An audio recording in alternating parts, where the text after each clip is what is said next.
Hi guys, இன்றைக்கி நல்ல வேலை. இன்றைக்கி வந்து தம்பி வந்து ஞாபகப்படுத்திட்டான். இன்றைக்கி நம்ம கடை புதுசாக இது எடுத்துன்னு வந்தோம். கொஞ்சம் தான் சேல்ஸ் ஆச்சு. நாளைக்கு சேல்ஸ் ஆகிடும். ஓரளவுக்கு இன்றைக்கி சேல்ஸ் ஆயிடுச்சு. எல்லாமே ஓரளவுக்கு எல்லாமே காய்கறிலாம் எல்லாமே சேல்ஸ், கீரைகள் எல்லாமே ஃபினிஷ்டு. இன்றைக்கி நல்லாவே போச்சு. நீங்கள் பீட்ரூட் மட்டும் தான் கொஞ்சம் போகல, கேரட்லாம் போயிடுச்சு. அப்புறமா உருளைக்கிழங்கு கொஞ்சம் அதிகமாகவே எடுத்துகிட்டு வந்துட்டேன்.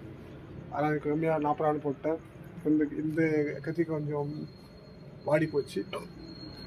ஃப்ரெஷ்ஷாக எடுத்துன்னு வந்தேன், அது ஓடிச்சு. 2 பேருக்கு வந்தோம், ஓடிச்சு. கொஞ்சம் நாளைக்கு 5 கேட்டு போயிடும். எழுத்து போகிற நாளைக்காக போயிடும்.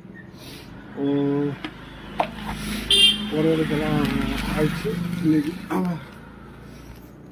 முறுக்கடிக்கு ஃப்ரெஷ்ஷாக வாங்கி வந்துருக்கேன். என்ன வாய்ஸ் பார்த்துங்க. ஓரளவுக்கு நல்லாவே போச்சு. பால் கொஞ்சம் நிறையாவே இன்றைக்கி வாங்கி போட்டிருக்கேன், நாளைக்கு விற்கிறதுக்கோசம். ஏன்னா இது வந்து என்னடா அது இன்றைக்கி பால் நாளைக்கு விற்கிறான்னு சொல்லிட்டு நினைக்காதீங்க. இது வந்து நாளைக்கு பால் தான், இன்றைக்கே வந்துடும். சாயங்காலம் வந்துடும்ல, சாயங்காலம் வரும்ல, அது வந்து நாளைக்கு பால். அதுதான். சரிங்க ஃப்ரெண்ட்ஸ், நாளைக்கு சந்திப்போம். பாய்.